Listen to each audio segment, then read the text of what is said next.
Le massacre de Paris est un attentat à la paix mondiale, dit Giulio Chiesa, qui est un journaliste et un ancien parlementaire européen. Un attentat aux équilibres de la paix internationale, c'est la secousse qui vise à entraîner l'Europe vers la guerre. Nous avons derrière nous un demi-siècle de paix parsemé de massacres et de terrorisme, mais aussi de bien-être. Et devant nous, la possibilité d'un conflit, pour l'interrogation, qui les a continués en disant que l'ISIS est un piège bien conçu, une créature polluée et très douteuse, mais beaucoup n'ont pas encore compris la leçon.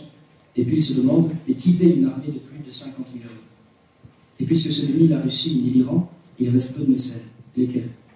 Donc qui est en train de commencer cette nouvelle guerre mondiale? Qui la valise? Moi je crois que nous avons une obligation. Ne pas accepter la position ou les points de vue des commentateurs européens qui ont beaucoup de réponses certaines et souvent inutiles, mais commencer par se poser des questions, faire des distinctions et avoir des doutes. Et surtout dire, comme il y a de nombreuses années, ce que nous ne sommes pas, ce que nous ne voulons pas.